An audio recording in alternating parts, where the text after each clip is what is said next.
नमस्कार, हम अफरोज। दोपहर 3 बजे के भोजपुरी समाचार में स्वागत बा। सबसे पहले प्रमुख समाचार। कांग्रेस के सभापति पद खातिर दोसरका चरण के निर्वाचन दोपहर 3:30 बजे से शुरू होगी। प्रकाश माना निधि देहलन देउवा के समर्थन। अपन जिम्मेवारी के निष्ठा आ ईमान के साथ पूरा करे के सभामुख सापकोटा के प्रतिबद्धता। कर्मचारी के देशभक्त बनलाग रहा।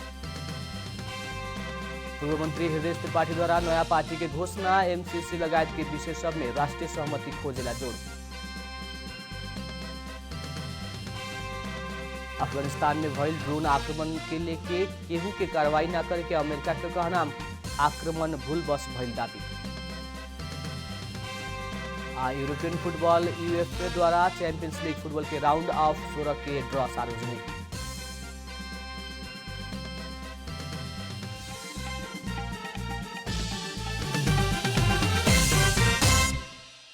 अब पूरा समाचार। प्रतिनिधि सभा के 10वां अधिवेशन के पहिलका बैठक में भी प्रमुख प्रतिपक्षी दल नेकपा एमाले विरोध कैले बा। आज बैठल प्रतिनिधि सभा के 10वां अधिवेशन के पहिलका बैठक में भी प्रमुख प्रतिपक्षी दल नेकपा एमाले विरोध जारी रखलक। बैठक में गृह मंत्री बालकृष्ण खाड़ के तरफ से कानून न्याय तथा संसदीय मामिला मंत्री दिलेन्द्र प्रसाद बडू, नेपाल प्रहरी प्रदेश प्रहरी कार्य सम्पादन सुपरिवेक्षण समन्वय पहिलका संशोधन अध्यादेश 2078 पेश कैले बानी। वैसे ही तेजाब तथा अन्य घातक रासायनिक पदार्थ नियमन अध्यादेश 2078 और सामाजिक सुरक्षा पहिलका संशोधन अध्यादेश 2078 भी पेश भइल बा। वैसे ही भौतिक पूर्वाधार तथा संसदीय मामिला मंत्री के तरफ से भी मंत्री बडू रेलवे अध्यादेश 2078 के पेश करने हुए। वैसे यौन हिंसा विरुद्ध के कुछ एन के संशोधन करे के अध्यादेश 2078 और फौजदारी कसूर तथा फौजदारी कार्यविधि संबंधी कुछ ऐन संशोधन करे के अध्यादेश 2078 भी पेश करे खातिर मंत्री बडू बैठक में पेश करने हुए। एमाले मंगर के शुरू भइल संसद अधिवेशन के पहिलका बैठक में भी अपना से राखल संसद के कार्रवाई के सभामुख से मान्यता ना देहल कहत विरोध कैलक हुए। इससे पहले के अधिवेशन में भी एमाले उहे विषय के लेके संसद अवरोध करते आयल रहे। प्रतिनिधि सभा के दोसरका बैठक पुस 6 गते मंगर के दोपहर 1 बजे फिर बैठी। नेपाली कांग्रेस के सभापति पद खातिर दोसरका चरण के निर्वाचन दोपहर 3:30 बजे से शुरू होखे के भइल बा। सभापति पद खातिर मतदान के समय 3:30 बजे से रात 7:30 बजे तक तोकल केंद्रीय निर्वाचन समिति जनौले बा। निर्वाचन समिति के मुताबिक राष्ट्रीय सभागृह आ भ्रिकुटी मंडप में काल्हू तोकल गई 3 ठाव में ही मतदान होखे। दोसरका चरण के चुनाव में शेरबहादुर देउवा आ शेखर कोइराला बीच प्रतिस्पर्धा होखे के भइल बाटे।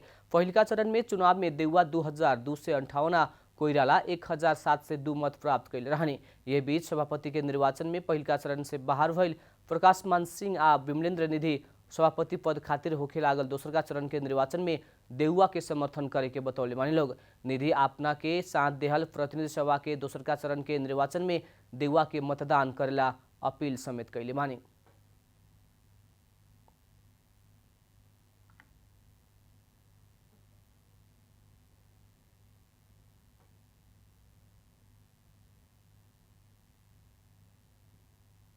दोस्रो चरणको निर्वाचनमा शेरबहादुर देउवालाई नै समर्थन गर्ने मैले निर्णय गरेको छु। बरु सबै साथीहरूसँग सल्लाह गरेको छु र मलाई हिजो मत प्रदान गर्ने साथीहरू जति हुनुहुन्छ उहाँप्रति आभार प्रकट गर्दछु। म मेरो टिममा साथ दिने साथीहरूलाई पनि म धन्यवाद दिन चाहन्छु। धेरै साथीहरू जो म चाहिँ भनौँ न उड्दाखेरि मलाई चाहिँ सहयोग गर्नुहुने साथीहरूसँग पनि मैले चाहिँ 1-to-1 प्राय जसो सबैसँग चाहिँ मैले कन्सल्ट गरेको छु र म चाहिँ खास गरेर यो चाहिँ आउने चाहिँ सेकेन्ड राउन्डको उसमा शेरबहादुरजीको पक्षमा चाहिँ मत दिनुको लागि मैले अनुरोध गरेको छु। नेता निधि पहिलका चरण के निर्वाचन में सभापति पद में 250 मत प्राप्त कैले रहने। वो अवसर में निधि अपना के मतदान करे वाला सब प्रतिनिधि सब प्रति आभार व्यक्त कैनी त पैनल में रह के साथ दे वाला नेता सबके धन्यवाद समेत व्यक्त कैनी। सभापति के निर्वाचन दोसरका चरण में गइला बाद कांग्रेस के नेतृत्व चयन प्रक्रिया थप बढ़ल बाटे। पदाधिकारी या केंद्रीय सदस्य सबके मतगणना शुरू भइल नइके कांग्रेस निर्वाचन समिति के मुताबिक सभापति के नतीजा आइला बाद ही पदाधिकारी या केंद्रीय सदस्य सबके मतगणना शुरू होगी। दोसरका चरण के चुनाव लगत्ते सभापति के मतगणना होगी या ओकर परिणाम अइला बाद अन्य पद सबके मतगणना शुरू करे के तालिका बाटे। कागजी मतपत्र प्रयोग भइला से पदाधिकारी या केंद्रीय सदस्य सबके मतगणना लंबा जाए के देखल गइल बा। कांग्रेस में पहिलका बेर सब पदाधिकारी सब निर्वाचन मार्फत चयन हो रहल बा। 14 पदाधिकारी में सभापति बाहेक 2 उपसभापति, 2 महामंत्री, 8 सहमहामंत्री के चुनाव भइल बाटे। ऐसन 134 जने केंद्रीय सदस्य निर्वाचन मार्फत छनौट होखी। नेकपा माओवादी केन्द्र संसद के गतिरोध हटावेला पहल करे के निर्णय कैले बा। सर्वदलीय सर्वपक्षीय सहमति बाद ही एमसीसी के आगे बढ़ावेला भी माओवादी जनौले बा। संसद बैठक से पहले सिंहदरबार स्थित दल के कार्यालय में माओवादी के संसदीय दल के बैठक बैठल रहे। बैठक से संसद के अवरोध अंत्य के खातिर सर्वदलीय बैठक आह्वान करे खातिर पहल करे के निर्णय कैलक। प्रमुख प्रतिपक्षी नेकपा एमाले से अघिल का अधिवेशन के पूरे अधिवेशन संसद के काम कार्रवाई में भाग लेहले रहे। अपना से कार्रवाई गईल माधव नेपाल सहित के 14 जने सांसद के पद से हटावल सूचना टाँस करे पड़े के मांग राखत एमाले संसद अवरोध करते आइल बा। बैठक से अध्यक्ष पुष्पकमल दाहाल के ही नेतृत्व में 21 सदस्यीय संसदीय बोर्ड भी गठन कैले बा। भोजपुरी समाचार में अब छोट विश्राम।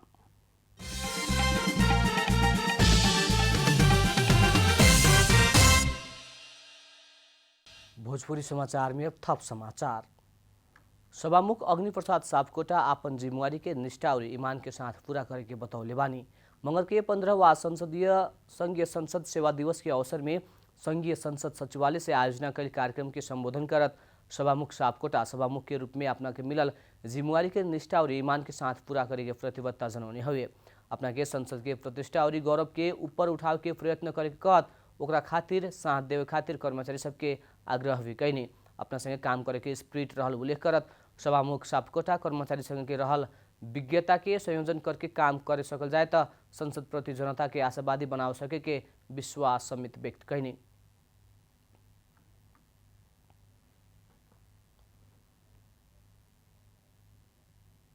मलाई यो राष्ट्रले, मलाई इतिहासले र मलाई जनताले, मलाई 175 जना प्रतिनिधि सभाका सदस्यहरूले वर्तमानमा राज्यको 3टा अङ्गमध्ये एउटा अङ्गको नेतृत्व गर्ने जिम्मेदारी दिनुभएको छ। त्यो जिम्मेदारीलाई पुरै निष्ठाका साथ, पुरै इमानका साथ पूरा गर्नेछु। त्यो पूरा गर्दै जाँदा मलाई लाग्छ हामी सबैको इज्जत, प्रतिष्ठा, गौरवमाथि उठ्दै जान्छ। सभामुख सापकोटा संघीय संसद सचिवालय के कर्मचारी सबके देशभक्ति के भावना से काम करे खातिर भी आग्रह कैनी। पूर्व मंत्री हृदय त्रिपाठी नया पार्टी गठन कैले बानी। मंगल के काठमाडौँ में पत्रकार सम्मेलन करत पूर्व मंत्री त्रिपाठी जनता प्रगतिशील पार्टी गठन कैनी हुए। पार्टी घोषणा के बाद पूर्व मंत्री त्रिपाठी देश में पार्टी के अभाव हो के ना कि नया पार्टी गठन ना कैल बतौने हुए। वहाँ के अभिन्न देश में वैचारिक बहस शून्य रहल और वर्तमान अवस्था में राज्य के तीनों अंग से व्यवस्थापिका, कार्यपालिका और न्यायपालिका प्रभावित तथा गतिहीन भइला से देश के राजनीति के गतिशील बनाव के खातिर नया पार्टी गठन कैल बतौने पूर्व मंत्री त्रिपाठी अन्य दल के आलोचना ना करके काम और सिद्धांत से पार्टी के आगे बढ़ाव के भी दावी कैने। वहाँ के संविधान कार्यान्वयन के क्रम में देखल जटिलता के पहचान करके आयोला निर्वाचन तक ले पूर्व सहमति प्राप्त मुद्दा सब में संविधान संशोधन करे खातिर आवश्यक रहल कहत अपन पार्टी संविधान संशोधन के खातिर काम करे के बतौनी।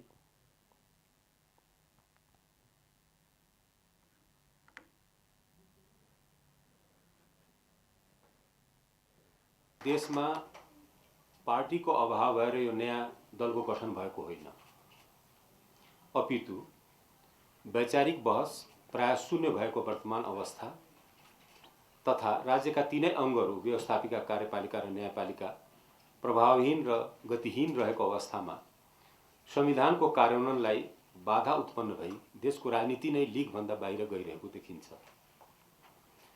अन्य दलको आलोचना गरेर आफू असल दल साबित गर्ने अस्वस्थ प्रतिस्पर्धामा हाम्रो रुचि रहने छैन। पूर्व मंत्री त्रिपाठी संविधान संशोधन, लेखा परीक्षण, स्थानीय तह के सीमांकन, मुलुक के अर्थतंत्र, मुख्य अन्न बाली के न्यूनतम समर्थन मूल्य निर्धारण, तराई मधेश के पारंपरिक पेशा सब के संरक्षण, जन्म के आधार में नागरिकता मिले वाला लगायत के बात सब में अपन पार्टी वैचारिक बहस करे के बतौने। वहाँ के प्रतिनिधि सभा सदस्य रेशम चौधरी अभी तक जेल में रहल विडम्बना भइल कहत वहाँ के बतौने। पूर्व मंत्री त्रिपाठी एमसीसी लगायत कुछ विषय सब में राष्ट्रीय सहमति खोजे पर में भी जोड़ देने। अब आर्थिक समाचार।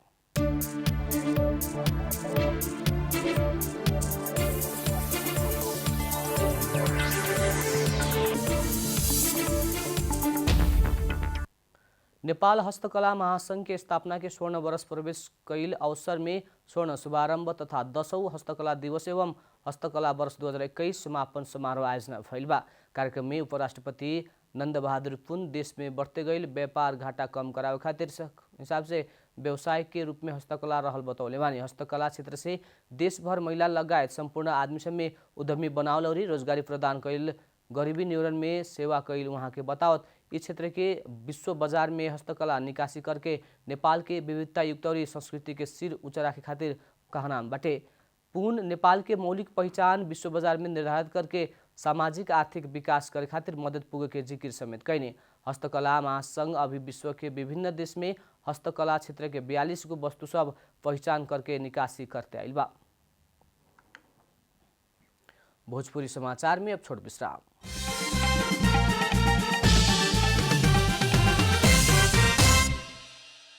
भोजपुरी समाचार में अब अंतर्राष्ट्रीय समाचार।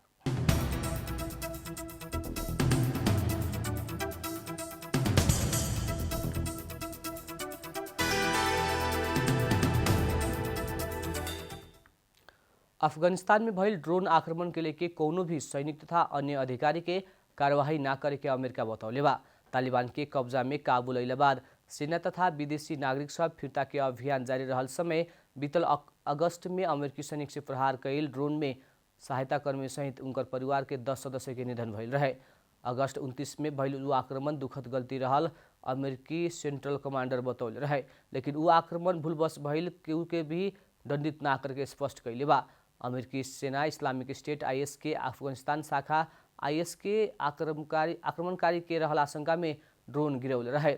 बीतल महीना भइल अमेरिकी सेना भीतर के आंतरिक समीक्षा में ड्रोन आक्रमण के लेके अनुशासनात्मक कार्रवाई के आवश्यकता ना रहल बताओल गई रहे।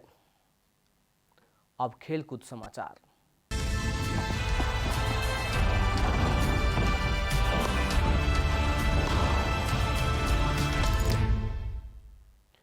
यूरोपियन फुटबॉल के सर्वोच्च निकाय यूईएफए से चैंपियंस लीग फुटबॉल के राउंड ऑफ 16 के ड्रॉ सार्वजनिक कैले बा। यूएफए सोमवार के राउंड ऑफ 16 के ड्रॉ सार्वजनिक कैले हुए। यूएफए दोसर का बेर निकालल ड्रॉ मुताबिक साबिक विजेता चेल्सी फ्रेंच क्लब लील संगे प्रतिस्पर्धा करी। ऐसे ही लियोनल मेसी रहल पेरिस सेंट जर्मेन पीएसजी और रियल मैड्रिड संगे प्रतिस्पर्धा करी। लिवरपूल राउंड ऑफ 16 में इंटर मिलान से प्रतिस्पर्धा करी तो मैनचेस्टर सिटी स्पोर्टिंग लिस्बन से प्रतिस्पर्धा करी। German club Byron Munich Austria के आरबी साल्जबर्ग से खेली तो बेनफिका के आयाक्स से प्रतिस्पर्धा करे। वैसे ही मैनचेस्टर यूनाइटेड एटलेटिको मैड्रिड और यूवेंटस विला रियल से खेली। राउंड ऑफ 16 अंतर्गत के पहिलका लेग फरवरी 15, 16, 22 और 23 में होगी आ दोसर का लेग मार्च 8, 9 और 15 आ 16 में होगी। अंत में प्रमुख समाचार फिर एक बेर। कांग्रेस के सभापति पद खातिर दोसर का चरण के निर्वाचन दोपहर 3:30 बजे शुरू की। प्रकाश माना निधि देहलन देउवा के समर्थन। अपन जिम्मेवारी के निष्ठा के ईमान के साथ पूरा करे के सभामुख सापकोटा के प्रतिबद्धता। कर्मचारी के देशभक्त बनला आग्रह। पूर्व मंत्री हृदय त्रिपाठी द्वारा नया पार्टी की घोषणा। एमसीसी लगायत के विषय सब में राष्ट्रीय सहमति खोजेला जोड़। अफगानिस्तान में भइल ड्रोन आक्रमण के लेके केहू के कार्रवाई ना करे के अमेरिका के कहना। आक्रमण भूलवश भइल दावी। यूरोपियन फुटबॉल यूएफए द्वारा चैंपियंस लीग फुटबॉल के राउंड ऑफ 16 के ड्रॉ सार्वजनिक।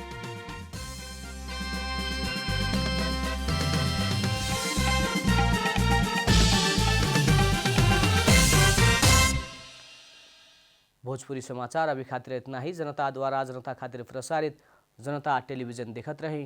प्रणाम।